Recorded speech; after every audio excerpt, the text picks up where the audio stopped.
वालेकुम, सब कैसे हैं? खैरियत से? तो आज मैं बना रही हूँ चिकन और देसी टिंडे। तो बिस्मिल्लाहिर्रहमानिर्रहीम। ये मैंने अपनी पतीली पहले से ऊपर रख दिया और इसमें मैंने जो है ना 100 ml ऑयल, जो है ना सरसों का जो है ना तेल, मैंने तेल मिक्स होने से फिर सरसों के तेल की जो एक वो महक है ना वो नहीं आती, लेकिन खाना बहुत मज़े का बनता है। तो हम शुरू करते हैं बिस्मिल्लाहिर्रहमानिर्रहीम। तो ये मेरे प्याज है मीडियम साइज़ के 2, तो ये मैं डालती हूँ इसमें। मैंने फ्राई कर लेना है और जब ये लाइट ब्राउन होंगे तो फिर इसमें हमने चिकन डाल देना है। तो तेल आपको पता है कि कितना फ़ायदेमंद होता है, कुछ खानों में वो बहुत अच्छा लगता है, ख़ासतौर पे आलू मेथी हो गई, आलू पालक हो गया, इस तरह की चीज़ों में वो सब्जियों में वो बहुत अच्छा लगता है। तो आज मैंने सोचा कि देसी टिंडे और चिकन बना रही हूँ तो इसमें भी इस्तेमाल कर लूँ। तो ये प्याज मेरे जो है ना हो गए ब्राउन, तो अब इसमें मैं डालती हूँ थोड़ा सा पानी और इसके साथ ही मैं इसमें चिकन डाल दूँगी। मेरे पास 1 किलो साफ़ी चिकन है। बिस्मिल्लाहिर्रहमानिर्रहीम।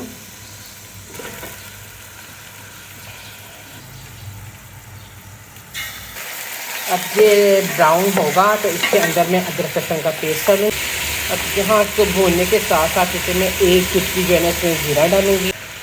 ये चिकन हो गया मेरा, देखने बिल्कुल फ्राई रेड कर लिया मैंने। अब इसमें मैंने डालना है कि ये मेरे पास 2 चम्मच है, मेरे खाने वाले 2 चम्मच है, चाय वाले नहीं। बस अब इसको यहाँ पे हमने इसका 1 मिनट तक इसकी भुनाई करनी है और फिर इसमें मसाले डालने। तो इसकी मैंने कर ली है 1 मिनट तक भुनाई। ये देख लें, ये 1 चम्मच नमक का है चाय वाला, थोड़ी सी हल्दी है, आधा चम्मच ये बारीक पिसा हुआ ज़ीरा है, और ये 3 चम्मच चाय वाले सूखा धनिया है पिसा हुआ, और ये 1.5 चम्मच चाय वाला मिर्चें हैं। तो बस इसके अलावा इसमें अब कोई मसाला नहीं जाएगा। बिस्मिल्लाहिर्रहमानिर्रहीम। तो यहाँ पे जब मैं डालूँगी टमाटर, ये मेरे पास से 4 अदद मीडियम टमाटर, यानी कि तकरीबन 150 ग्राम टमाटर है मेरे पास। तो ये मैंने रफ़ी जो है ना ऐसे काट लिया हुआ है, क्योंकि घुल मिल तो चाहते हैं ये बेचारे अंदर जाके 2 मिनट के लिए, ताकि टमाटर जो नरम, फिर इसको भुनाई करते हैं इसकी। तो ये देखिए जी, मेरे हो गए हैं 2 मिनट और अब मैंने डाल दिया ढक्कन, और अब टमाटर जो है ना मेरे हो जाए नरम। अब इसके साथ ही जो है ना मैंने इस पर टिंडे डाल देने हैं और दोनों को मैंने इकट्ठा जो है ना भूनना है, इनकी भुनाई करनी है ताकि जो मसाला ना टिंडे में भी चला जाए।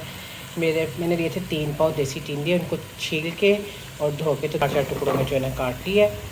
तो अब इनकी हम अच्छे से भुनाई करके और फिर इसको जो है ना हम हल्की शोरबा रख लें या ग्रेवी जो भी बनाना है, तो उसके लिए उतना ही पानी लगा लें।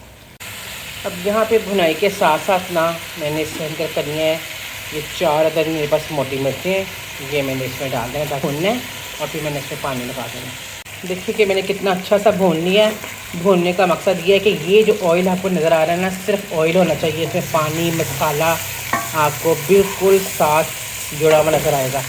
जब ऐसे हो तो समझे कि आपका जो है ना सालन बहुत अच्छे से जो है ना भून चुका है। ये देख लें कि बिल्कुल ऑयल है ये।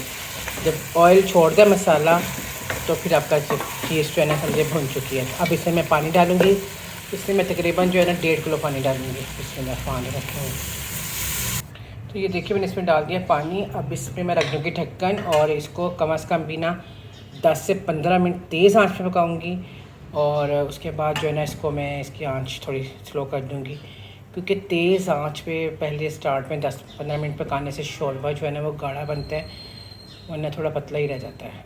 तो बस अब मैं रख लूँ ढक्कन और अब इसको मैं जी, तो ये देख लें कि मेरा सालन जो है ना तकरीबन तैयार हो गया है। जब इसके ऊपर से झाग ख़त्म हो जाए और ये घी आना शुरू हो जाए तो समझे कि शोरबा जो है ना वो पक गया है। तो बस इसको 1 मिनट में और बनाऊँगी और फिर इसके ऊपर इसको मैं कर दूँगी बंद, और मेरा सालन जगह रेडी। बस अब मैं चूल्हा करने लगी हूँ बंद। ये मेरा चूल्हा हो गया बंद। अब इसके ऊपर मैं 1 चुटकी जो है ना पिसा हुआ गरम मसाला डालूँगी, और 1 चुटकी बस, क्योंकि तीनों के अंदर ज़्यादा अच्छा नहीं लगता, तो इसलिए बस मैं ये देखिए बस 1 चुटकी मैं इसमें गरम मसाला डालूँ पिसा हुआ, और इस पर फिर कटा हुआ और धुला हुआ जो है ना हरा धनिया जो है ना डाल दूँगी। ये लीजिए, और मेरे चिकन टिंडे देसी टिंडे हो गए हैं तैयार। तो आप प्लीज़ मेरी रेसिपी शेयर किया करें, मुझे सब्सक्राइब किया करें, और मुझे कमेंट्स करके बताया करें कि कैसे करें मेरी रेसिपी। तो अब कल मिलेंगे एक नई रेसिपी के साथ। अल्लाह हाफ़िज़।